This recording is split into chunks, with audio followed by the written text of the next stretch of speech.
Hello friends, welcome to kick study material. आज है आपका 13 जनवरी 2025 और 13 जनवरी से रिलेटेड जितने भी आपके इंपॉर्टेंट क्वेश्चंस होंगे हम उन सभी के सभी क्वेश्चंस को यहाँ पर डिस्कस करेंगे। ठीक है, साथ ही जितना आपका इंपॉर्टेंट स्टैटिक जीके का क्वेश्चन होगा या ऐसा पीवाईक्यू जो बार बार पूछा जाता है वो भी यहीं पे हम रिकॉल कर लेंगे। ठीक है, क्लास की जो टाइमिंग है वो बहुत ही शॉर्टेज रखते हैं, है ना। बहुत लंबी क्लास ना हो ताकि कम समय में ज्यादा से ज्यादा चीजें हम यहाँ पर कवर कर सके। ठीक है, चलिए पहले क्वेश्चन की तरफ चलते हैं। आज का जो हमारा पहला क्वेश्चन है वो है 28वां राष्ट्रीय युवा दिवस कब मनाया गया। अब सभी लोगों को पता है कि 12 जनवरी को राष्ट्रीय युवा दिवस मनाया जाता है। ठीक है, लेकिन मैं क्या कह रहा हूं कि 28वां राष्ट्रीय युवा दिवस ये जो मनाया गया है ये मनाया गया है 12 जनवरी को, है ना। मुझे जहां तक उम्मीद है कि ये हर बच्चे को पता होगा। ठीक है, लेकिन फिर भी आपको ध्यान रखना है।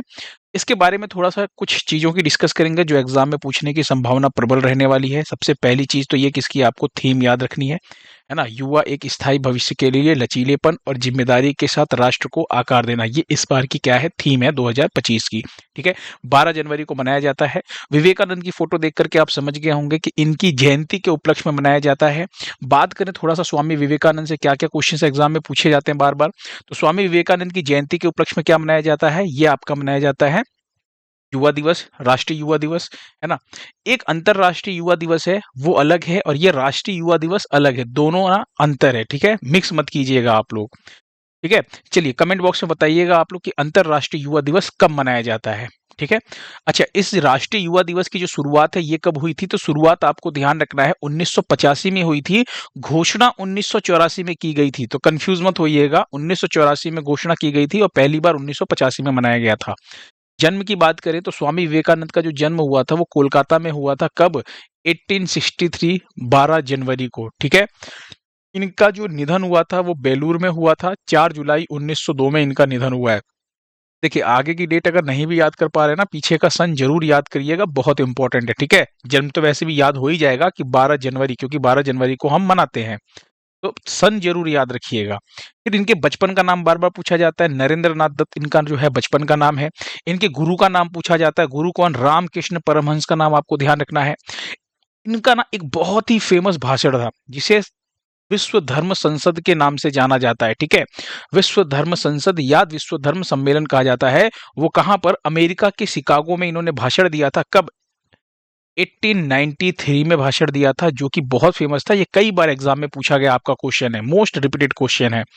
फिर एक आपको ध्यान रखना है, रामकृष्ण मिशन की स्थापना 1857 97 97 1 मई को किसने किया था? स्वामी विवेकानंद ने किया था। बच्चे यहीं पे गलती करते हैं, मैं बता रहा हूं आप यहाँ पे क्या गलती करने वाले हैं। आप क्या करते हैं, जब भी पूछा जाता है ना रामकृष्ण मिशन की स्थापना किसने की, तो आप बोलते हैं रामकृष्ण जो मिशन है इसकी स्थापना किसने की? रामकृष्ण परमहंस ने की, जो कि यहीं पे आपका क्या हो जाता है, गलत हो जाता है। भाई उनके नाम पे है लेकिन स्थापना स्वामी विवेकानंद ने किया है। क्योंकि ये क्वेश्चन कई बार बच्चे गलत करके आ चुके हैं और उनका खुद का था कि सर ये तो मुझे आता था लेकिन वहां पे जल्दबाजी में गलती हो गई, है ना।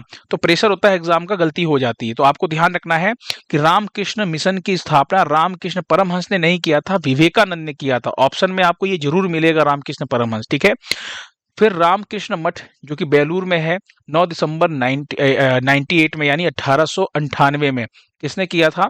तो ये आपको ध्यान रखना है, विवेकानंद ने किया था। तो ये चीजें कुछ विवेकानंद से आपको ध्यान रखनी है जो एग्जाम में पूछे जाते हैं। चलिए अगला क्वेश्चन देखिए। हाल ही में आई रिपोर्ट के अनुसार भारत के राष्ट्रीय राजमार्गों में पिछले 10 वर्षों में कितने प्रतिशत की जो है वृद्धि दर्ज की गई है? तो यहाँ पे आपको ध्यान रखना है, हम राष्ट्रीय राजमार्गों की बात कर रहे हैं यानी नेशनल हाईवेज की बात कर रहे हैं। इसके अंदर पिछले 10 सालों में 60% की वृद्धि देखने को मिली है। नहीं, ये बात तो सही है, इसको थोड़ा सा हम रिकॉग्नाइज कर सकते हैं, क्योंकि अभी जो है ना मैं बात करूं महाकुंभ की, तो यहाँ इलाहाबाद में मैं रह रहा हूं अभी फिलहाल। इलाहाबाद के अंदर, प्रयागराज के अंदर ना इतना काम हुआ है, इतनी सड़कें बनी हैं। और वैसे भी पिछले 10 सालों के अंदर ना, मैं अगर कहूं तो सड़कों की बात करूं तो खूब सड़क जो है वो आपको देखने को मिलेंगे, है ना, खूब सड़क बने हैं। तो 60% की वृद्धि देखने को मिली है भारत के राष्ट्रीय राजमार्गों में, नेशनल हाईवेज में पिछले 10 साल के अंदर। ये ऐसी एक रिपोर्ट अभी हाल ही में आई है, उस रिपोर्ट की हम बात कर रहे हैं। ठीक है, तो अगर आपसे पूछा जाए तो सही आंसर क्या हो जाएगा? Option C, 60%। अगला क्वेश्चन देखिए। हाल ही में रोबोटिक प्रणाली का उपयोग करके दुनिया की पहली हृदय संबंधी टेली सर्जरी कहाँ की गई है? मोस्ट इंपॉर्टेंट क्वेश्चन है, चूंकि दुनिया की पहली है इसलिए ये क्वेश्चन बहुत इंपॉर्टेंट होने वाला है। और ऑप्शन डी अपना प्यारा भारत जो है ये आपका बिल्कुल सही आंसर होने वाला है ना। रोबोटिक प्रणाली का मतलब क्या होता है, इसको थोड़ा सा डिटेल में समझिए, बहुत ही इजी लैंग्वेज में मैं समझाने की कोशिश करूंगा, है ना। देखिए पहले ही एक इमेज देखिए, इस इमेज में आप देख रहे हैं ना, यहाँ पे बहुत से ना रोबोटिक हाथ लगे हुए हैं, एक तरह की मशीनरी है। यहाँ पे पेशेंट लेटा हुआ है ना, सब कुछ सिस्टम जो है फिट किया हुआ है। यहाँ पे आप एक स्क्रीन देख रहे हैं जो बहुत ही हाई डेफिनेशन यानी एचडी वाली स्क्रीन है। ये जो सर्जरी हुई थी, आपको ध्यान रखना, भारत में जयपुर के मणिलाल हॉस्पिटल के अंदर किया गया था। और डॉक्टर सुधीर श्रीवास्तव ने एनसीआर में बैठकर रोबोटिक सर्जिकल सिस्टम की मदद से 280 किलोमीटर दूर से हृदय की सर्जरी की थी। अब आप ये समझ गए होंगे कि ये कितना यूजफुल होने वाला है। मतलब डॉक्टर जो है वो कहीं पे भी रहेगा, इस रोबोटिक जो आपका ये जो सर्जिकल सिस्टम है इसके माध्यम से दूर बैठे बैठे सर्जरी कर सकता है। इसमें क्या होगा कि जो रोबोटिक हार्ट सर्जरी है, इसमें जो सर्जन है वो कंप्यूटर कंसोल पे, जैसे वीडियो गेम खेलते हैं ना आप, सेम वीडियो गेम के जैसा कंप्यूटर कंसोल होता है, उसी पर बैठ के ना रोबोटिक आर्म्स, ये जो आप हाथ देख रहे हैं ना, इसी को रोबोटिक आर्म्स कहते हैं, इसको क्या करेगा, वो कंट्रोल करेगा। और ये जो रोबोटिक्स आर्म्स हैं, इसके अंदर, इन हाथों के अंदर क्या सर्जिकल उपकरण जो है ना, जो डिवाइस है, जो भी मतलब चीर-फाड़ करने के लिए जो चीजें हैं वो इसके अंदर फिट रहने वाला है, ठीक है। और हाई डेफिनेशन यानी फुल एचडी कैमरा लगा रहेगा। इस तकनीक से सर्जन जो है कम से कम चीरों के साथ हृदय की सर्जरी कर सकता है। ये तो मैंने आपको पूरी कहानी बता दी डिटेल में, ताकि आपके दिमाग में ये चीज बैठी रहे कि रोबोटिक प्रणाली का यूज करके दुनिया की पहली हृदय संबंधी टेली सर्जरी कहाँ की गई है, ताकि आपके दिमाग में ये चीज क्लियर रहे कि रोबोटिक प्रणाली का यूज करके क्या है, ये कैसे हुआ था। अब तो आप बहुत इजी लैंग्वेज में समझाया, समझ गए होंगे, ठीक है। दूसरा आपको ध्यान रखना है, यहीं पे भारत जो है 2026 में मेजबानी करेगा, किसकी मेजबानी करेगा, तो 28वां conference of speakers and presiding officers of the Commonwealth, इसकी मेजबानी 2026 में भारत करेगा। तो इसी के क्वेश्चन के साथ इसको भी आपको ध्यान रखना है। चलिए अगला क्वेश्चन देखिए, केंद्र सरकार ने भारत के किस पूर्व राष्ट्रपति के स्मारक का निर्माण राजघाट परिसर में किए जाने को मंजूरी प्रदान की है। तो आपको ध्यान रखना है उस पूर्व राष्ट्रपति का नाम क्या है। तो उस पूर्व राष्ट्रपति के स्मारक की अगर हम बात करें तो प्रणब मुखर्जी का नाम आपको ध्यान रखना है। ऑप्शन सी आपका बिल्कुल सही है, प्रणब मुखर्जी। अच्छा, बात करें थोड़ा सा प्रणब मुखर्जी के बारे में, तो ये भारत के 13वें राष्ट्रपति थे, ठीक है। 13वें नंबर के राष्ट्रपति थे ये भारत के। 2012 से 2017 तक इनका कार्यकाल था। इनका जन्म जो है वो पश्चिम बंगाल में हुआ था और अगस्त 2020 में ना इनका निधन हुआ था। 2018 में पद्म भूषण दिया गया था और 2019 में इनको भारत रत्न से सम्मानित किया गया था। तो ये वो पॉइंट है जो आपको एग्जाम के लिहाज से इंपॉर्टेंट है, याद रखना पड़ेगा। अगला क्वेश्चन देखिए, जनवरी 2025 में विदेश मंत्री एस जयशंकर किस देश की आधिकारिक यात्रा पर गए।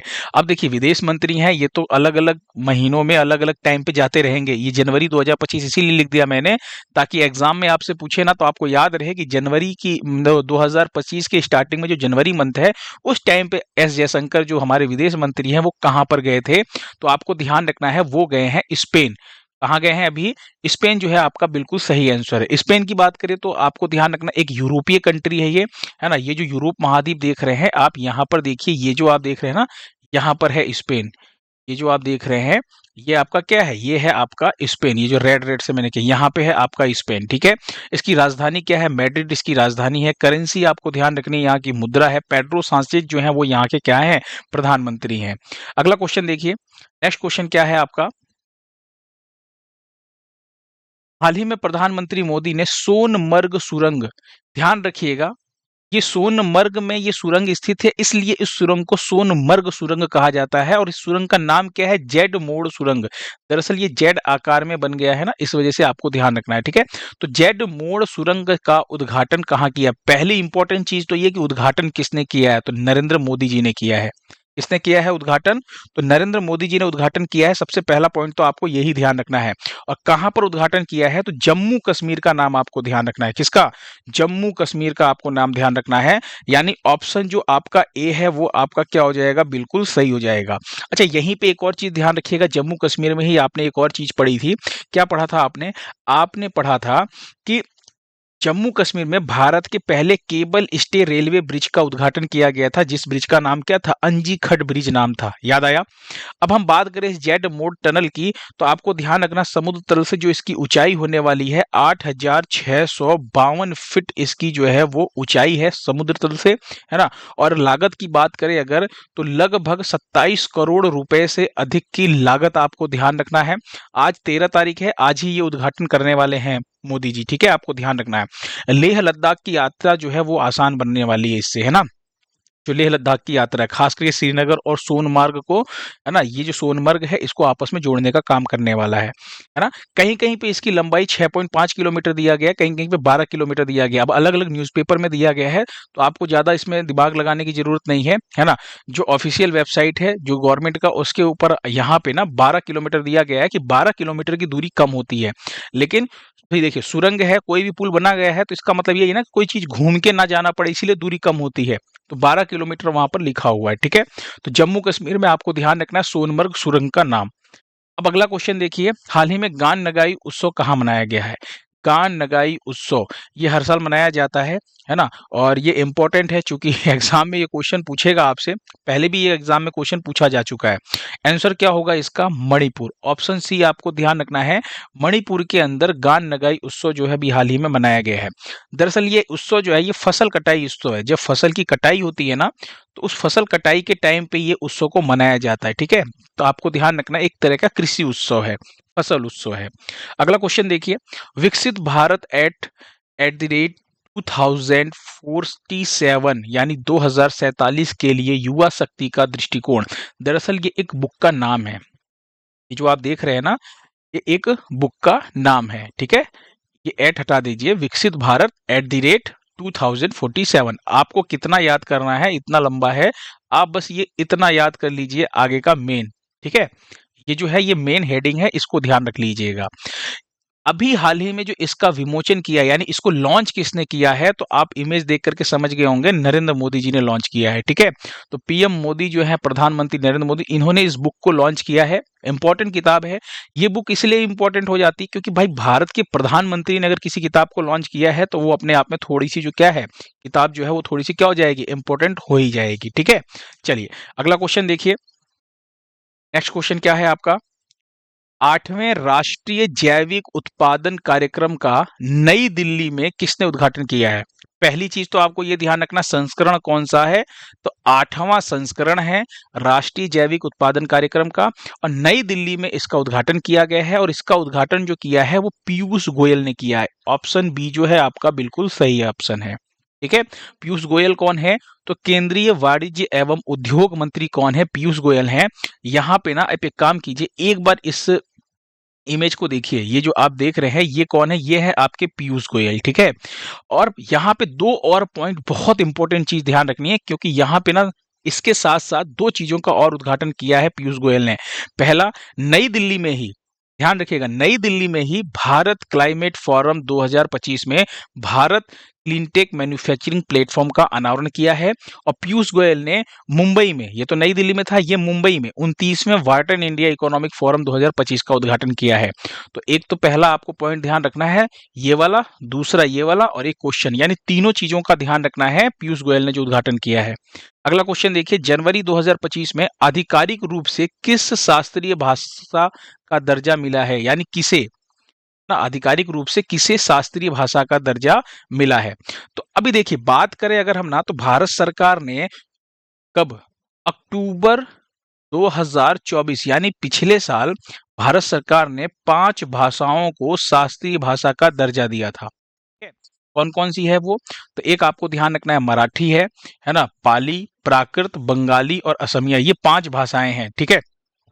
अब हुआ क्या है कि आधिकारिक रूप से, यानी कि आपको ध्यान रखना है, ऑफिशियली नोटिफिकेशन जारी किया है केंद्र सरकार ने। और वो किसको घोषित किया गया है, मतलब किसका जारी किया गया है, तो मराठी का किया गया है। ऑप्शन नए ए जो है आपका मराठी, वो आपका बिल्कुल सही है। शास्त्रीय भाषा की बात करते हैं, एग्जाम में शास्त्रीय भाषा को क्या बोला जाता है? इसको बोला जाता है क्लासिकल लैंग्वेज। एग्जाम में अक्सर क्वेश्चन आता है यहाँ पे, और आपको ना बिल्कुल क्रम से याद करना है। अभी तक आप जो बुक में पढ़ रहे होंगे वो क्रम से यही पढ़ रहे होंगे, 1 से लेकर के 6 तक, है ना। शास्त्रीय भाषा की बात करें तो 1 से लेकर के बुक के अंदर 6 भाषाएं दी गई हैं और बहुत साल से यही बुक के अंदर लिखा गया है।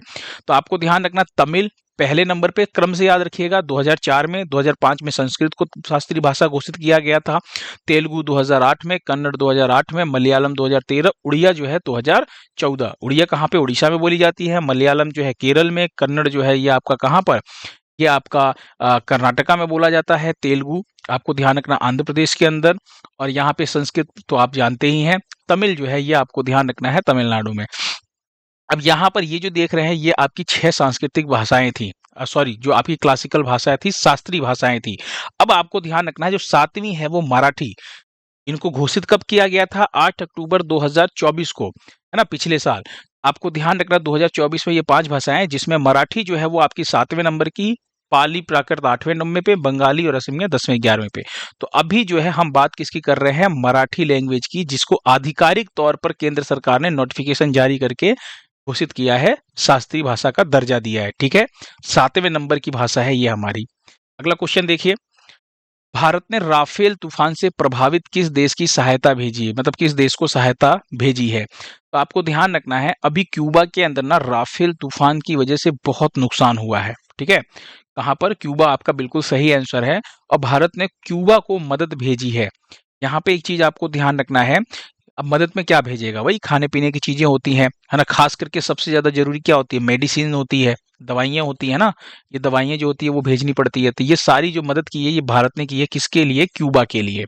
यहीं पे अगर मैं बात करूं तो क्यूबा को एक बार मैप में देखिएगा, क्यूबा आपको कहां पर दिखेगा? तो देखिए ये है आपका अमेरिका, यहाँ पे नीचे आएंगे तो मैक्सिको है ना, और ये है आपका दक्षिण अमेरिका महाद्वीप, और ऊपर वाला क्या है? ये उत्तरी अमेरिका महाद्वीप। इन दोनों के बीच में ये है आपका कैरेबियन सी, और इन कंट्रीज को क्या बोला जाता है? इन्हीं कंट्रीज को बोला जाता है कैरेबियाई देश, है ना। ये कैरेबियन देश है, इनको कहा जाता है, जैसे जमैका हो गया, हैती, वेस्ट इंडीज, ये क्यूबा। तो आपको ध्यान रखना है। अब यहाँ पे ये जो देख रहे हैं, ये जो ब्राउन कलर में देख रहे हैं, ये है आपका क्यूबा, है ना। क्यूबा की लोकेशन देखिए, राजधानी क्या है क्यूबा की? हवाना इसकी राजधानी है। मुद्रा की बात करूं तो यहाँ पे क्यूबा पेसो इसकी मुद्रा है। राष्ट्रपति मिगुएल डियाज कैनेल इसके राष्ट्रपति हैं।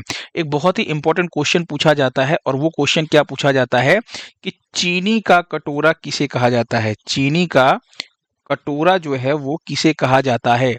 आपको ध्यान रखना है, चीनी का कटोरा क्यूबा को कहा जाता है। चीनी का कटोरा जो है को कहा जाता है, याद हो जाएगा, कई बार पूछा गया क्वेश्चन है ये आपका। चलिए अगले क्वेश्चन पर चलते हैं। अगला क्वेश्चन हमारा क्या होने वाला है? गणतंत्र दिवस 2025। अब गणतंत्र दिवस आप सभी लोगों को पता है कि 26 जनवरी को हम क्या मनाते हैं? गणतंत्र दिवस मनाते हैं। 26 जनवरी को गणतंत्र दिवस यानी 2025 में इस बार जो है वो किस देश के राष्ट्रपति मुख्य अतिथि होंगे? तो आपको ध्यान रखना है, ऑप्शन ए आपका बिल्कुल सही है, इंडोनेशिया के राष्ट्रपति जो है वो मुख्य अतिथि होने वाले हैं। इंडोनेशिया की अगर मैं बात करूं यहाँ पर, तो एक बार मैप में देखिए इंडोनेशिया को। ये आप अपना प्यारा भारत देख रहे हैं, भारत और ये ऑस्ट्रेलिया। जब भारत से आप यहाँ पे आएंगे ना, तो ये वाला जो हिस्सा देख रहे हैं ना व्हाइट कलर में, छोटे छोटे छोटे छोटे ये वाला हिस्सा, ये है ना, ये जो व्हाइट कलर में आप देख रहे हैं, ये है आपका न्यूजीलैंड। ये आपका कई छोटे छोटे द्वीपों से मिलकर के बना हुआ है। ये है आपका इंडोनेशिया। क्या है आपका? इंडोनेशिया। इंडोनेशिया देश जो है ये छोटे छोटे देशों से मिलकर के बना हुआ, मतलब छोटे छोटे देश नहीं, छोटे छोटे द्वीपों से मिलकर के बना हुआ है। इसकी राजधानी क्या है? जकार्ता। और नई वाली राजधानी आपको ध्यान रखना है, नूसंतारा जो है नई राजधानी है। इंडोनेशियाई रुपया चलता है यहाँ पे। राष्ट्रपति प्रोबोवो सुबियांतो, ये नाम जरूर ध्यान रखिएगा, आपके लिए मोस्ट इंपॉर्टेंट है, क्योंकि अभी जो आपका गणतंत्र दिवस है उसमें चीफ गेस्ट के तौर पर यही आने वाले हैं। ठीक है, अच्छा मैं बात करूं अभी 2024 में चीफ गेस्ट कौन थे? तो फ्रांस के राष्ट्रपति इमैनुअल मैक्रोन थे, है ना। किसके? फ्रांस के राष्ट्रपति थे 2024 में पिछली बार। 2023 में मिस्र के राष्ट्रपति थे अब्देल फतेह अल सीसी, याद आ रहा है, ये अतिथि थे। चलिए यहीं पे एक बात करते हैं, ब्रिक्स देश का अभी 10वां सदस्य देश कौन बना है? इंडोनेशिया। पूर्णतः सदस्यता इसको हासिल हुई है। इंडोनेशिया में माउंट एबू जो ज्वालामुखी है, यहाँ पे विस्फोट देखने को मिला है, ये भी आपको ध्यान रखना है। चलिए कल मैंने आपसे एक क्वेश्चन पूछा था, क्वेश्चन क्या था? प्रवासी भारतीय सम्मान पुरस्कार 2025 से किसे सम्मानित किया गया था? तो ऑप्शन ए आपको ध्यान रखना है, डॉक्टर सैयद अनवर खुर्शीद का नाम, इनको प्रवासी भारतीय सम्मान पुरस्कार 2025 से नवाजा गया है। ठीक है, मैंने सबके कमेंट्स पढ़े हैं और सबको मैंने रिप्लाई भी दिया है। ठीक है, सबके आंसर सही थे, बहुत से नए बच्चे भी जुड़ रहे हैं, है ना? और उनमें से बहुत से बच्चों के कमेंट्स भी आते हैं कि सर आप बहुत अच्छा पढ़ा रहे हैं, बहुत सही है ना?